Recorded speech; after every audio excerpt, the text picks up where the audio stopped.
Scenic Eclipse is arriving at the port of Punta Arenas, Chile.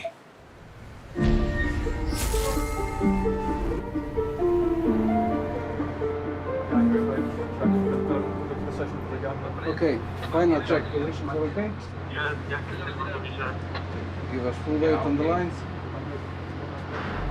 We are alongside in Punta Arenas. It was a bit windy pushing us off, but with this ship and with this power, absolutely no problem.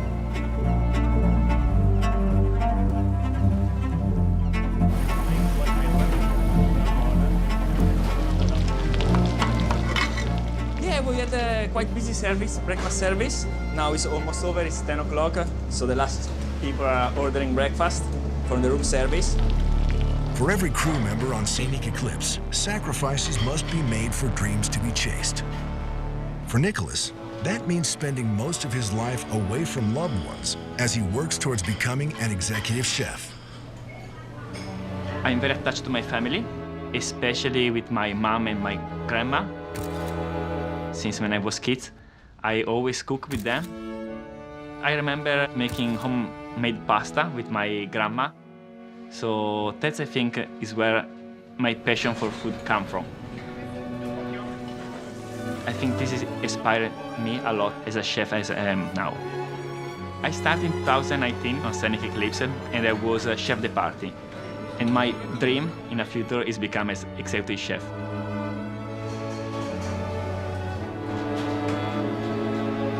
Chef Nico! Buongiorno! Buongiorno, chef. Good morning. How are you? Good, and you? Amazing. Okay, surprise. Let's change. We go to the local fish market here in Punta Arenas. It's a beautiful one, very authentic. Task for today. Next step for your career path. Choose a fish. I want to see your focus on local ingredients. Which fish you're gonna use, why you use the fish, the settings to the fish, and how you prepare it, okay? We come back, we create a dish, and Chef Alex and me on your side, of course, whatever you need from us, but you should be the one creating the dish. Sound amazing. All right. Let's go. Known as the gateway to Antarctica and Patagonia, Punta Arenas is located on the Strait of Magellan, which connects the Atlantic and Pacific Oceans. With no time to sightsee, Tom and Nicholas are at the local fish market, but stock is more limited than they hoped. There's a lot frozen, but it's not what we are looking for. We shouldn't buy frozen if you don't need to. A lot of fish frozen and wrapped in plastic, which is not the best sign for quality. More frozen. Oh, that's this looking is more interesting. You got something now? Oh, the octopus is looking nice. Let's try some octopus. Yeah. How does it smell? Let's see how. It's nice and tender, huh? It's very tender, yeah. For sure, he cooked it himself, put it in jars to preserve it. I prefer that instead of wrapped fish in plastic. Never a good idea. You can see already oxidation. That's why I cut the head off. Your call, boss. Would you take it? Yeah, we'll take it. Let's go for the octopus. Let's get all the octopus they have. We were expecting some more fresh fish, of course, but we found something interesting. Slow-cooked octopus in a jar. It's homemade. We bought every single piece of octopus we found in a glass jar, and we leave it up to Nico to make us a nice appetizer with that.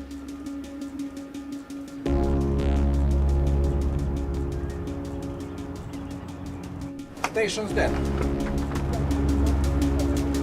Captain Rado is departing Punta Arenas, heading deeper into the Chilean fjords, while guests arrive for dinner at Elements Restaurant. On the menu tonight, Nick's octopus dish. And then afterwards is 1 meat medium and 3 seafood. Soup 1 is clam. 6 soup 1. So yeah, we're in the Elements kitchen right now. We're expecting quite a bit of service tonight because we have a beautiful menu. We got awarded for being the best dining on the ocean, so it's easy to get an award. It's much more difficult to maintain quality afterwards. For make this cold appetizer, the octopus, I make tapioca and nori seaweed cracker. Okay, right now I'm waiting for 3 hot in total. I toast some potato in paprika and olive oil. I make saffron aioli like a kind of mayonnaise. So I can fry the octopus now. Can you get your steak and your vegetables and your consomme, please? Maybe some salt. A little bit. I only need the cotton. I place in the plate with few paprika potato, saffron aioli, tapioca cracker, and sun-dried cherry tomato. To garnish, I'm gonna use fish as it's very intense flavor. Pick up 1 hot, 5 soup, 1 pasta 2, and 1 risotto 2. They're gonna go with the appetizers, and I go with the main course. It was very good opportunity for me to prove I'm ready to step up. Very good evening. How's your food so far? All right, I'm gonna give you some sightings as well. If you want more, you can just be honest and say it. This is the ultimate test. Do the guests like it?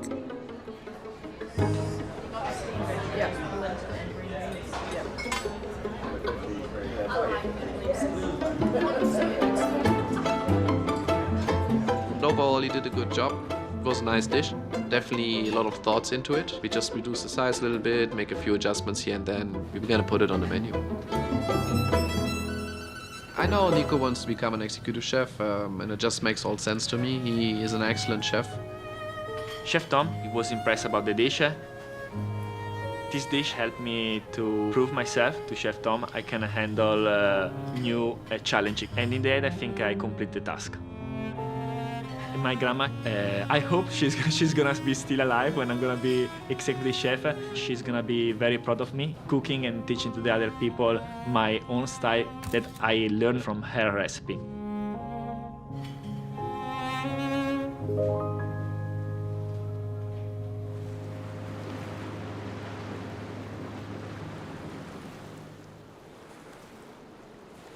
After several sailing days navigating the dramatic fjords, Captain Rado is trying to find the next location for guests to explore. We are still in Chilean fjords. We left St. Augustini, and on the way we saw this beautiful glacier wall with a little lagoon under it. So I decided let's stop and try to do landing, a surprise landing for the guests. In this remote part of the world, there is limited mapping information available. Captain Rado is navigating with caution. Yeah. Captain has the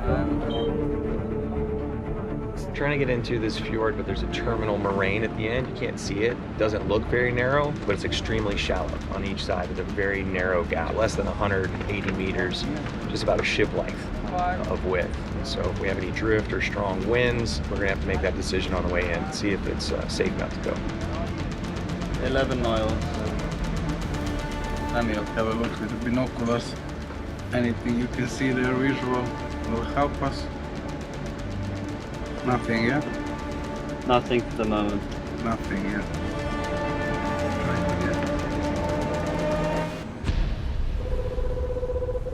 No, let's not force it. Let's go for plan B. It's no sense. It's too strong wind, too strong current.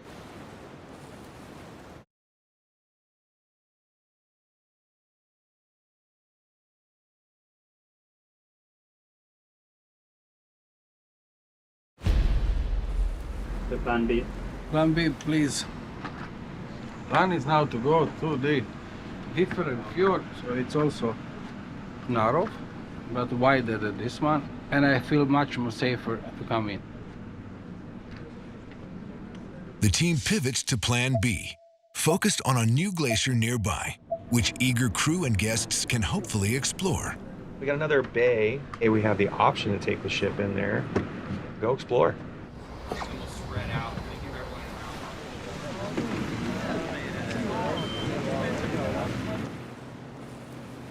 So crazy. All right, team, welcome to the middle of nowhere. Woohoo! You want to head back into the lagoon? We actually set up a beach landing. It's a remote wilderness area. We scouted out a landing spot for the beach and a beautiful hike around the corner to a hanging glacier around a beautiful lagoon. Just stunning. It's absolutely stunning out here. I can't get over it. Just stop and listen. There's just nothing.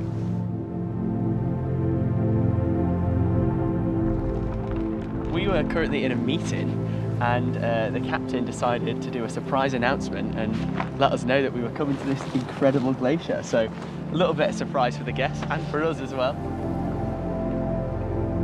I'm not gonna lie, this actually might be one of the most incredible places I've ever been to. I think so. It's just so beautiful. It's stunning, it's breathtaking.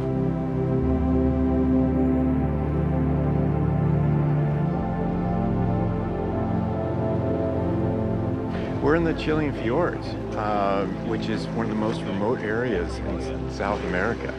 So it's just a spectacular, wonderful place to just be and be with that solitude of nature.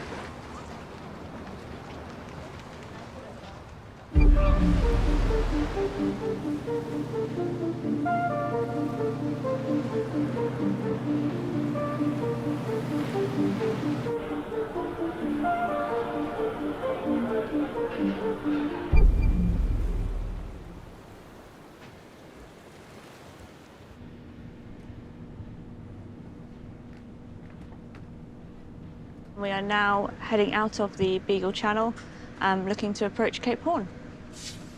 Cape Hoorn is on the southern tip of South America, just at the edge of the Southern Ocean.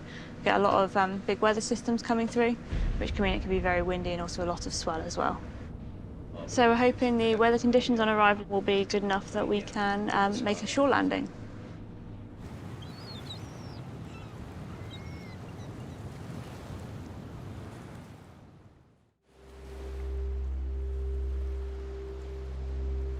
Cape Hoorn, as they say, is at the end of the world.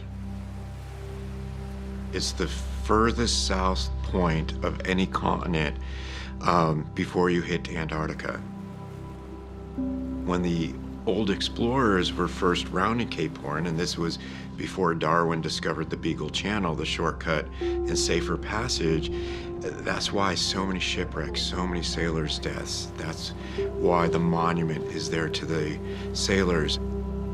In my career of over 100 times going to Antarctica, we never made it to shore in Cape Hoorn. The weather, the sea state, the winds, just doesn't allow. Still quite choppy over there. Still a lot of swell. I've never landed at Cape Hoorn. I've been coming down here for 12 years and hopefully today.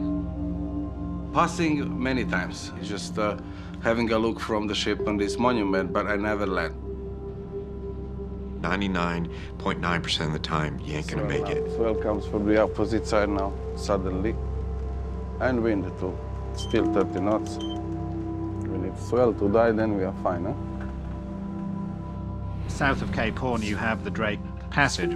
It has a place in myth and legend, actually, as this incredibly challenging piece of water because of these really strong winds and weather systems that rush through that area. And Cape Hoorn is exposed to that. 1 mile to go. I will put on the thrusters. Just need to find a place without a swell. It looks like straight ahead looks good. It's going to be a special day for me too if we manage to go there. Swell is dying slowly, which is good. This is the landing in the bay. Yeah, looks good. Landing looks good. Yeah.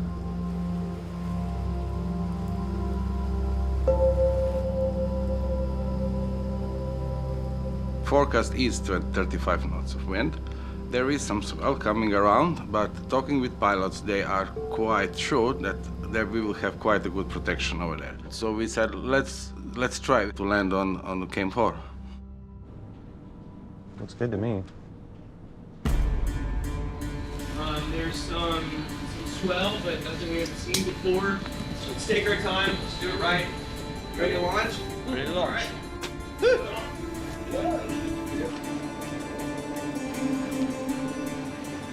All right, here we go.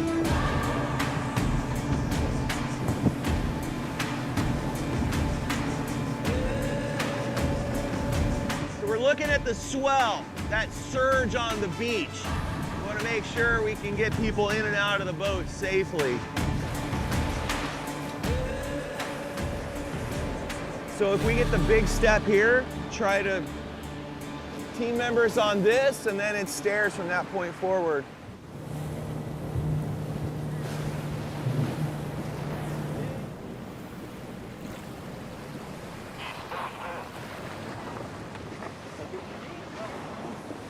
Okay, hold on to me.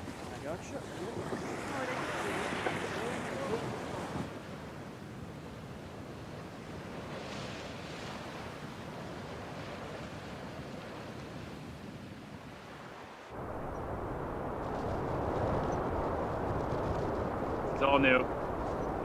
It is incredible. So few people get to actually land here. This is an incredible gift.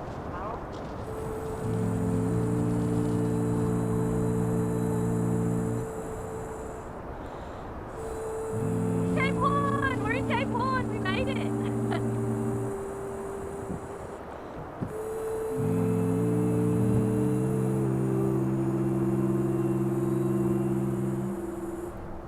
I've been looking through binoculars at that memorial for 12 years, countless times, always hoping for that day to be able to get ashore.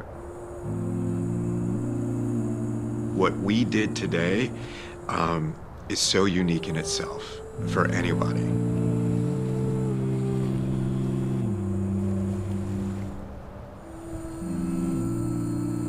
Today we were quite lucky, so I stepped ashore on the southmost point of the world. I'm very proud and honored to do that today.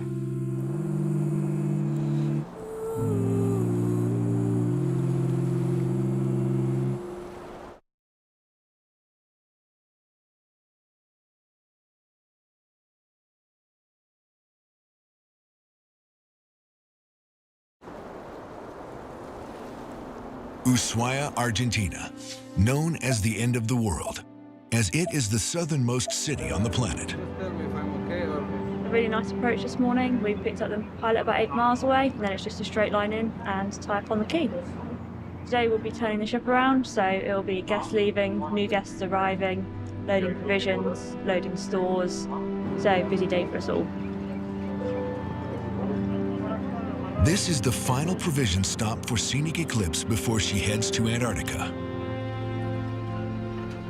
We are in Ushuaia. It's our turnaround port. The guests are going home and the new ones are coming in a couple of hours. I did my contract 2 months and I am going off for a month and a half, then I will be back end of January. Rado, Captain, nice to see you. Oh, so nice to see you back. Thank you for the sunshine. Huh? How was your travel? Vacation is always fantastic. Good. Always good, yeah. Good. Yeah. You had a good trip up? Yes, back up? actually, yeah. Started a bit tricky because first of all we had a very bad weather, but on the end we had beautiful cruise. We catch up, we throw in some new places which we found along the way. Oh, the nice. glaciers, the fjords were beautiful. We had really nice cruise. Oh, fantastic, yeah. And Cape Hoorn, you did Cape Hoorn also? I did a Cape Hoorn landing too, yes. Oh, wow, that's really cherry on the cake. Yes. Yeah. And now we are getting ready for you to take over and go down to Antarctica. You have the papers already? Papers are ready. Of course, yeah. Here we go. So, that's it. That's it? I wish you all the best. Safe travels and calm seas. I'm sure you will have a great season. Yes, Erwan, see you in a month and a half. Yeah, enjoy the vacation. Ship is yours.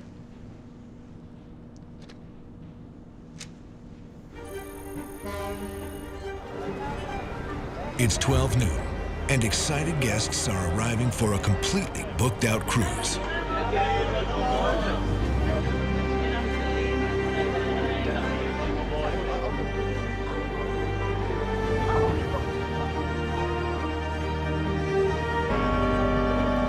On the dockside, trucks arrive to fuel the ship for her journey to Antarctica. While in the control room, Kapitän James is finally able to conclude his polar audit. I just need to quickly check the fuel logs from the last bunkering that we did. Unlike most cruise liners, Scenic Eclipse uses marine diesel in all regions. It's currently the lightest grade of marine fuel available for deep-sea operations, reducing sulfur emissions by almost 95% compared to heavy fuel oil. Exhaust gas passes through a heat exchanger to extract the heat, which Scenic Eclipse then repurposes to boil water for onboard use. This is the highest grade of marine diesel that we can have. We'll have plenty of fuel for Antarctica, that's the main thing. Great, thanks Eve, everything looks good down here. Thanks for your help, and we're ready for Antarctica, I think. Thank you. Audit complete, Kapitän Erwan is clear to depart. Chief, nice to see you again. Huh? How are you? Nice to see you again. Good? Yeah, all good, yeah. So just coming back to see How are the trucks? Going well? It's going quite good. It will be around 80%. 80% full. Or full capacity. So that's more than enough to do. More than enough to reach Antarctica and come back, which is important. Get back to Suarez. What is critical for an Antarctica cruise is that there is no stop possible in Antarctica. So we need to leave from here with everything we need.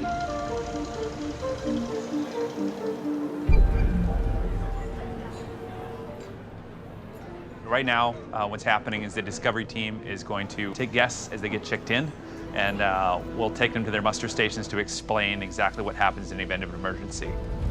Well, this is my first time to Antarctica. It is one of the most amazing places on Earth that very few people have traveled to. Hello, my name is Simon, and I'm part of the Discovery team. I'll be doing your safety briefing today. Are you ready? Yep, okay. Sure. All right, off we go. So it goes on like a vest. You'll get fairly well acquainted with this thing. We use these for zodiacs. Oh, exciting. So located in here, this is polypropylene balaclava, a shirt, pants, as well as gloves. There's a small knife in here, and so this is kind of a survival equipment. Are you ready to go to your suite? Okay. Yeah. All right, let's go. Antarctica is a place of extremes, extreme wind, extreme cold. Should there happen to be an emergency, everyone needs to know what to do should something happen. Next time on Maritime Masters. Welcome to Antarctica, Discovery Bay, and a little later, the Bransfield Strait. Scenic Eclipse arrives at the Antarctic Peninsula. It's quite an impressive passage. It can be very challenging. With an expedition to Polar-Audit Island to visit the Adelie penguins. I mean, literally, it's like coming to another planet out here. We just had our first landing here at Polar-Audit Island. Look at the weather. Animals are happy to see us. We're extremely happy to see them.